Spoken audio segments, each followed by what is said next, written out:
Tari István tényleg zentán született, és ugye úgy gondolom, hogy szívmelengető azért az mégiscsak, hogy amikor az első verset Pista megjelent, akkor Anna még nem is élt. Tehát a délvidéki magyar irodalom folytonossága az úgy tűnik biztosítva vagyon. Kérdeztem tőled kint, és válaszoltál is rá, hogy számon tartjátok, ismeritek-e egymást? Igen, hát persze, hogy számon tartjuk. A délvidéken egyébként hát iszonyú az előregedettségünk, szórványosodunk. Egyébként hát borzasztó keveset tudnak még ma is mindarról, ami ugye Bel-Magyarország határain kívül van, és döbbenetes ez a tájékozatlanság, amely még ma is 20-valahány év elmúltával is jelen van ugye a közéletben, politikában, művelődési életben. Hát a legnagyobb gond ugye az, hogy mi fogyunk, iszonyú az előregedettség, és hát rengetegen, ahogy egyik íróbarátom mondta annak idején, a fiatalok ugye a lábukkal szavaztak. Igen, sajnos így van. Beszéljünk egy kicsit örvendetesebb dologról is, amikor a Balassi Kardot megkaptad, akkor úgy ünnepeltek odahaza, hogy Óbecsét kikiáltották a magyar irodalom fővárosának, és ugye rossz nyelvek szerint a temerini vinduló pincészet bora folyt, és mindenki annak örült, hogy a Balassi Kard tulajdonosa egy délvidéki költő, Tari István. Hát az, hogy a bor kezd a vidékünkre visszatérni, ez nagy dolog. Tulajdonképpen a reményt jelentette, és amikor a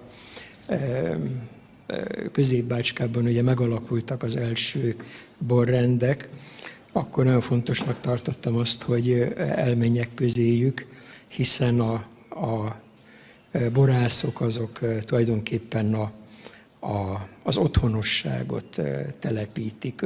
Ugye valamikor a szőlőt építették, és egy vidéken úgy érdemes otthon lenni, hogy a borászok vannak otthon, tehát düllőkre lebontva kell otthon éreznünk magunkat.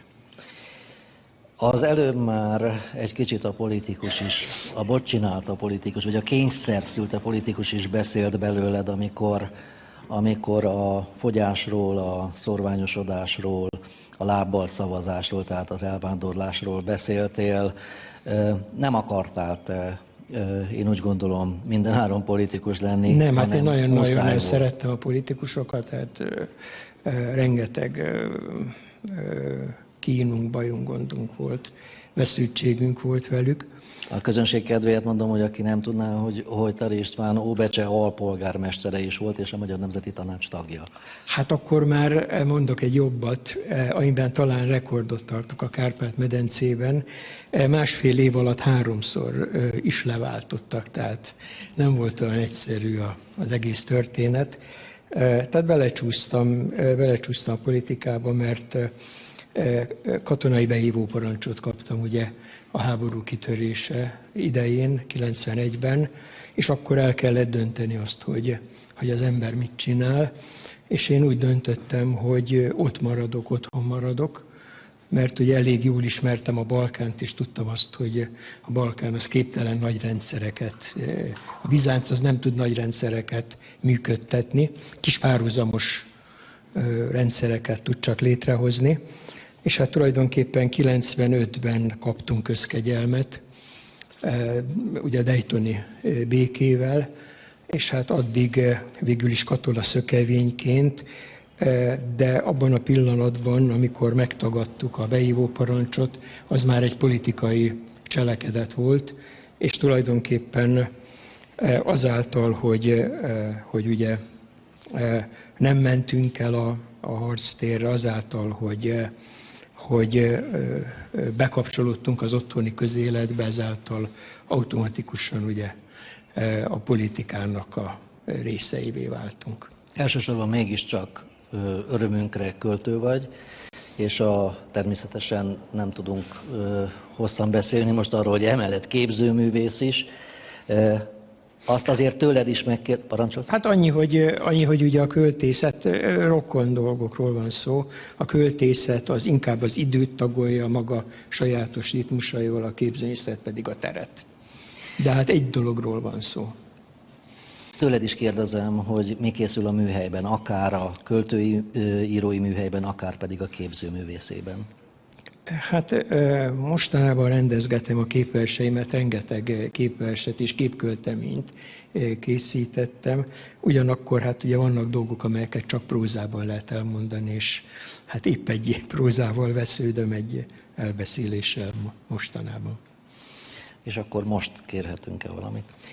Hát egy verset olvasok akkor fel ebből az Évversei című antológiából. Fölállok, mert így jobb verset olvasni. Pengedrót körein, szikrázó akadály, foszlik a rejtek út, pengedrót körein, emberi testbe bújt, döfköd a héjakút, mácsonya ringva szúr. Szikrázó akadály, szívszorulása zár, pengedrót körein múltkori lázadás, itt kukacoskodik, eldobott kulcsomó. Szikrázó akadály, már a magyart kerít, pengedrót körein, mennyien álltak itt, ködbe szorult bozót, várja a bújdosót. Szikrázó akadály, izzad a válaszút, pengedrót körein, rezgi a háborút, döfköd a héjakút, mácsonya ringva szúr.